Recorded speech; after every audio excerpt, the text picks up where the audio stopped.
Do you have a Harbor Freight 9-speed milling machine? Are you tired of burning up motors and capacitors? Well, this file's for you. This file will allow you to print a larger capacitor box. That way you can use larger capacitors and quit starting your motor up with insufficient power. This should help extend the life of your machine and save you a few bucks down the road.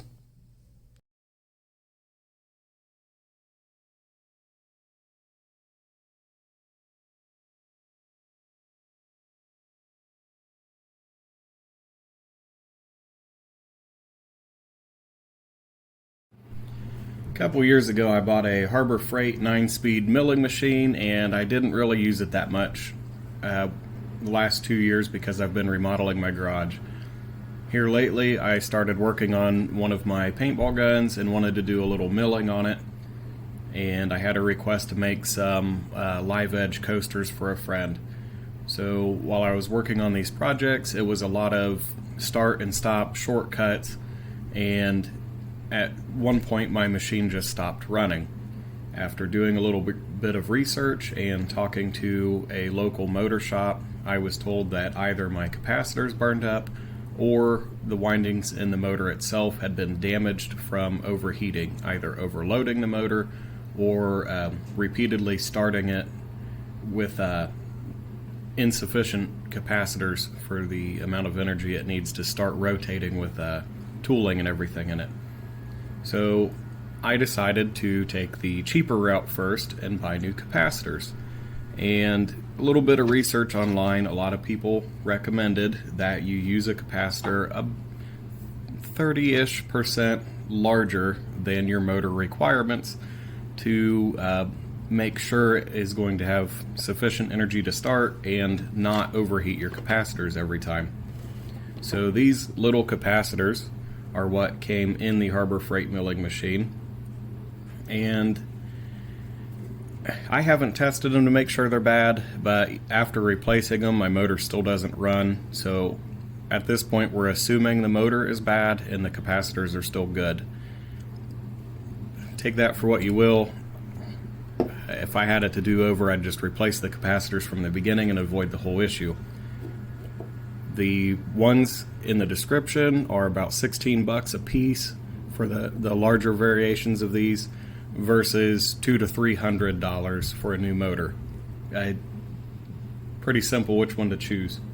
So the first thing you'll start by doing is take a picture of the wiring of your machine. These machines don't always follow the same wiring that American machines do. Some of them are numbered funny. It is hard to find information on the proper wiring for these 9-speed milling machines, and if you're not good at electronics, it can be really hard to figure them out once you take them off.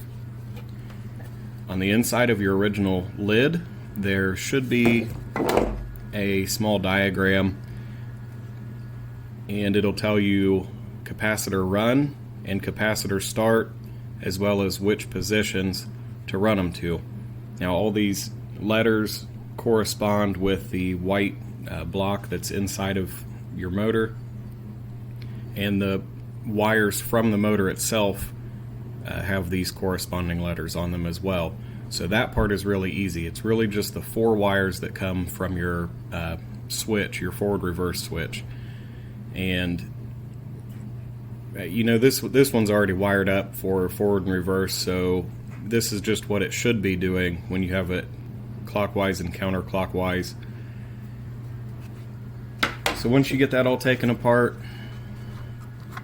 to get your wires out, you will take this cap off and gently feed your wires back through here while you pull them out.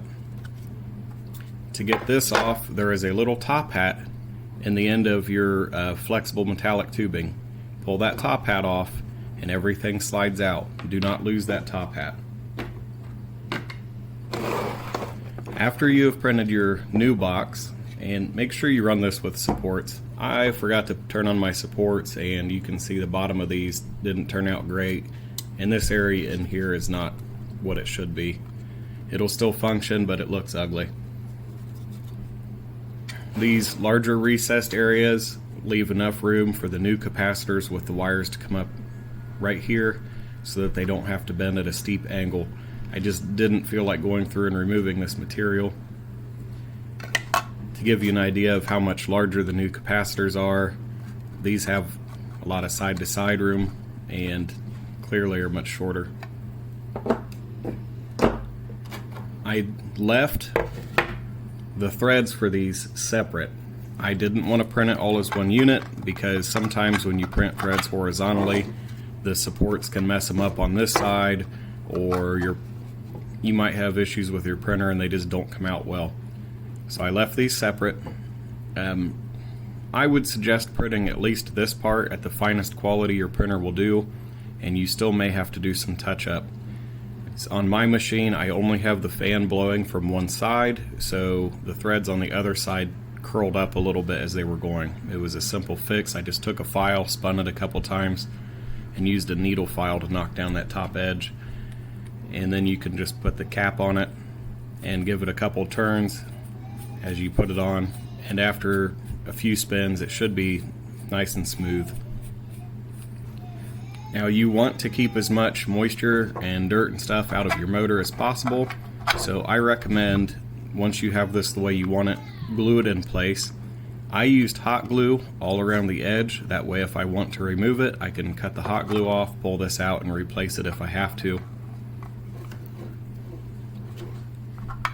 So once you have that glued into place, you'll mount your capacitor box back up there, put all your capacitors and wiring back in, and after that you should be ready to go. It is important before you start working on this to make sure your machine is unplugged.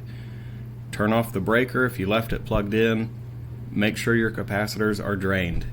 If you do not have the tools to properly discharge these, some people say that you can take a wire and jump them, which will discharge them instantly. It's not necessarily safe. The other safer option is to unplug your machine for 2 or 3 days. These capacitors will discharge, they won't have anything left in them, and you can work in there safely. If you guys have any questions about this, feel free to send me a message. I don't know a lot about wiring, but all of these wires were labeled. These are kind of hard to see because of how small they were, but you can see the W1 on there.